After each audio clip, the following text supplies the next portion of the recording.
I heard the crack before the shock hit me. One moment, I was rattling along the dusty trail in my trusty John Deere. The next, I was veering sharply as my front tire burst with a thunderous roar. Grit swirled in chaotic clouds. I slammed the brakes, shifted to neutral, and sat frozen, staring in disbelief at the chaos erupting around me. On any other day, a blown tire might have been mere misfortune. But today, the violent lurch of the tractor, the odd shimmer I glimpsed on the path ahead, and the fact that this was the third so-called mishap this month made it feel less like chance and more like a calculated strike. In my town, when odd incidents piled up, fences vanished, gates inexplicably stuck, there was always one name at the heart of it: Karen. I eased down from the cab, my boots grinding against the pebbles. As I neared the mangled tire, this was no ordinary flat. Lodged deep in the shredded rubber were two jagged nails, twisted just enough to blend with the dirt, but positioned perfectly to rip the tire apart. I let out a low whistle. Whoever set this trap knew my daily route, knew exactly where to sprinkle. They're wicked little spikes, so I'd miss them until it was too late. It was sabotage so sly you couldn't pin it down easily, but the stench of malice was unmistakable. I paced the trail for a spell, hands tucked in my pockets, each step slow and measured. The more I scanned, the more nails I spotted.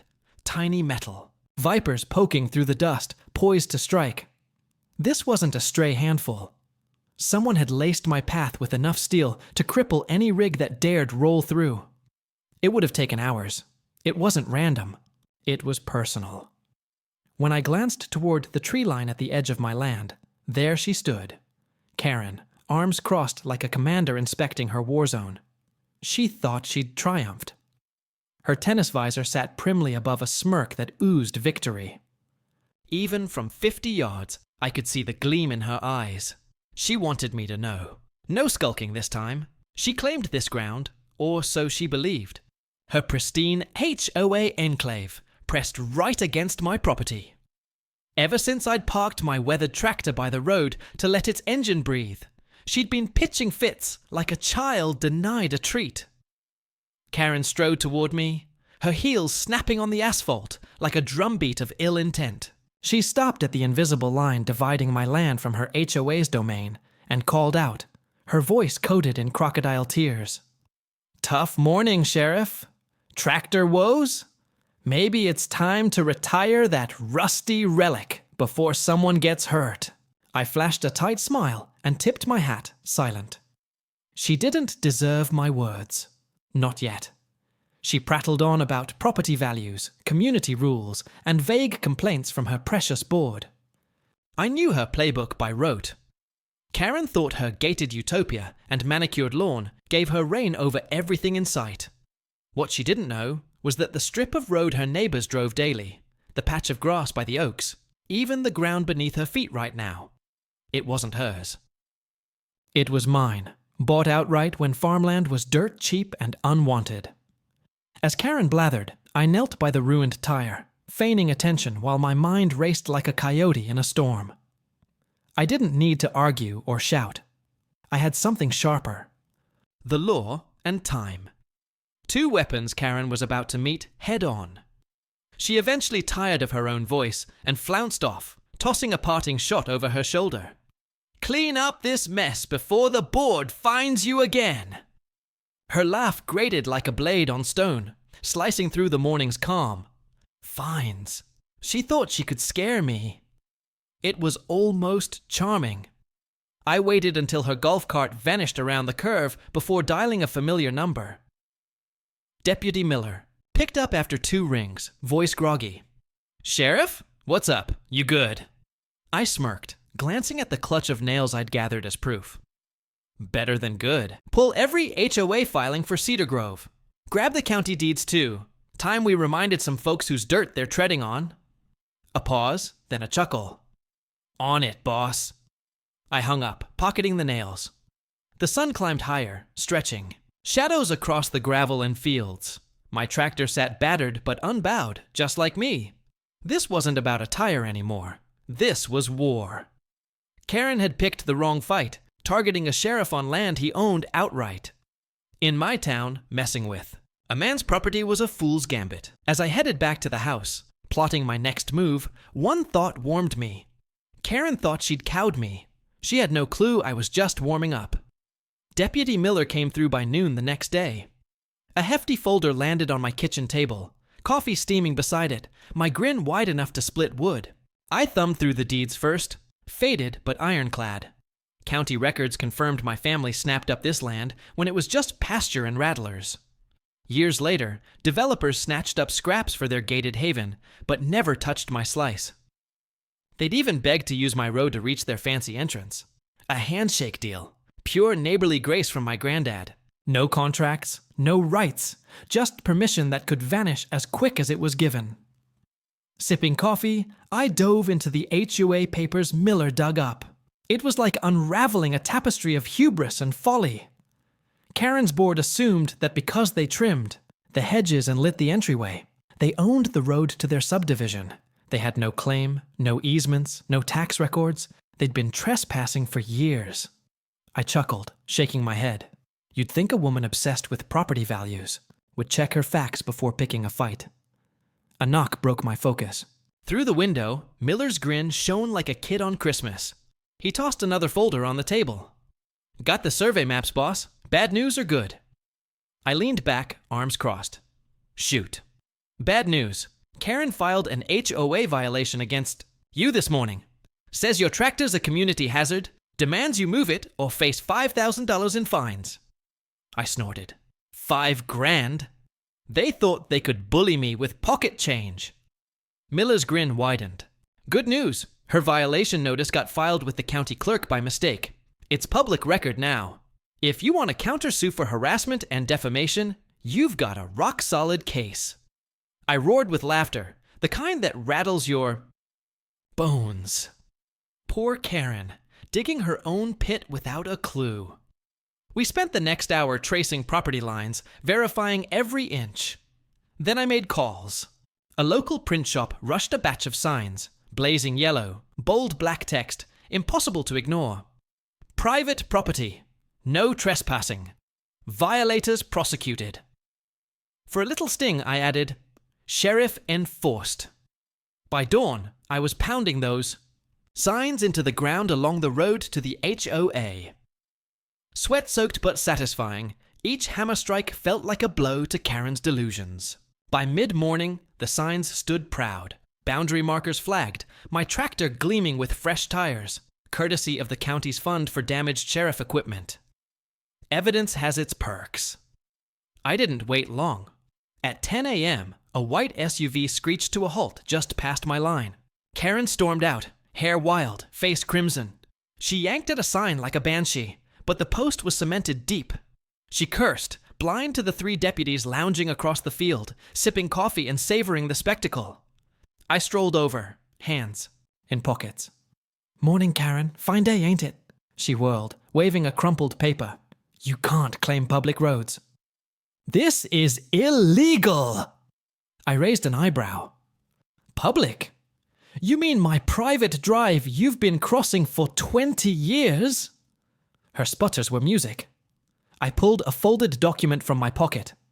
County registry, survey maps, deed history. Pick one. They all say this dirt's mine. Always was, always will be. Karen snatched the papers, but barely glanced at them. She was trapped and loathed admitting it. This isn't over, she hissed. The board will hear about this. I tipped. My hat? Can't wait. She stomped to her SUV, slammed the door, and roared off, kicking up dust. I watched, savoring the click of a plan falling into place. But I wasn't done. Not by a mile. That afternoon, I filed a trespassing complaint against the HOA board. Every unauthorized step on my land was another charge, another brick in the legal wall they'd built around themselves. By claiming false authority, their penalties would bite harder. That evening, I reviewed security footage. Karen and her. Cronies strutting across my land, barking orders, trying to bully me. They looked so righteous, like they were saving the world from a tractor and a stubborn farmer. It was almost comical. As the sun sank behind the hills, I leaned back in my chair, hands behind my head, smiling. This wasn't just about attire. It was about respect. About teaching folks like Karen that no matter how many titles or boards they hid behind, they couldn't trample those who'd been here first. The war began with nails strewn on a path. It would end with a gavel's crack and Karen learning you don't cross a man who owns the ground you walk on. Not in my town. Not on my watch. Karen's blunder went deeper than a misstep. She'd torched her own throne. Her lawsuit included a map claiming a community right-of-way over my land, signed under oath. My grin stretched wide. So, she lied under oath, I said. Miller's voice crackled with glee. We've got her, boss. Nailed. I hung up, a warm glow of justice settling in my bones. Karen hadn't just overreached, she'd built her own gallows and swaggered right onto it. As dusk painted the sky, I sat on the porch, iced tea in hand, boots propped on the rail, savoring the quiet. Not the tense hush of conflict, but the sweet calm of victory assured. Karen thought she'd silenced me. Instead, she'd handed me her noose, and soon the whole town would see what happens when you push a man too far on his own soil. Monday evening brought the HOA showdown. I rolled up early, parking my truck dead center at the community center's entrance, a bold reminder of who they were facing. My uniform gleamed. Badge polished, boots spotless, hat tilted with purpose. A thick folder bulged under my arm. Deeds, surveys, trespassing reports, the works. Karen was already there, her smile as brittle as cracked glass, flanked by her jittery loyalists. Rows of folding chairs held whispering neighbors, their glances darting between us like kids bracing for a schoolyard brawl. I claimed a seat mid-room, close, enough to hear every word, far enough to signal I was here as a landowner first, sheriff second. Karen kicked off the meeting with her usual pomp, rattling off petty gripes, chipped sidewalks, excess lawn gnomes, lingering holiday lights. Her voice wavered whenever her eyes flicked my way. She knew the tide was turning. She sped through the agenda, landing on her rehearsed attack. We face a grave community safety issue, she declared, forcing steel into her tone. An abandoned tractor clutters our entrance, endangering us and dragging down property values. Despite warnings, the owner defies HOA standards. I propose fines and, if needed, legal action. A few clapped weakly, but most sat in uneasy silence. I waited a heartbeat, then rose slowly. May I speak? I asked, all courtesy. Karen's ear smile tightened to a grimace. 2 minutes, Sheriff. I sauntered to the podium, each step deliberate, and set my folder down with care. I drew out the first paper. This is the deed to the land in question. Bought by my granddad in '52. Never sold, never split, mine outright. Whispers stirred the room. I pulled another sheet. This county survey proves the road, the verge, and my tractor's spot are my private property, not HOA turf. The whispers grew. Karen squirmed but held her tongue. I pressed on, voice steady as stone. These photos, I said, flipping through images, show HOA board members trespassing on my land, tampering with my property, damaging my fences, filing false claims to harass me. The room buzzed louder. A guy in the second row, one of the WHO. Karen's loudest cheerleaders leaned forward, eyes wide. I held up her lawsuit. And this is a false filing by your president, claiming my land as hers, signed under penalty of perjury. A crime.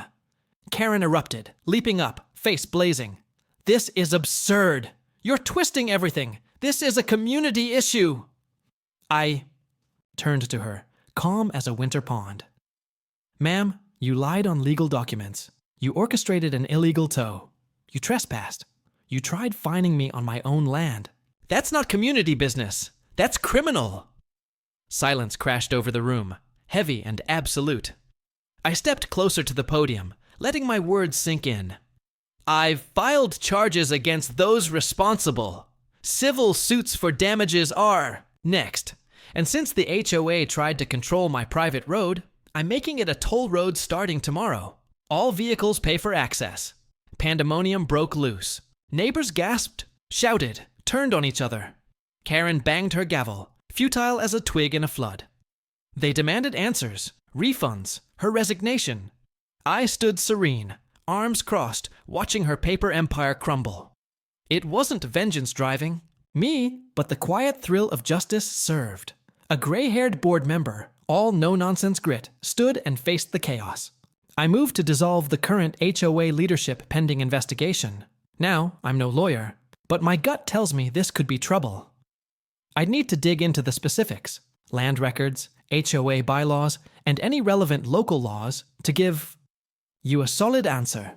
If you've got more details or documents, I can analyze them for you. Want me to search for any public records or posts on X that might shed light on this?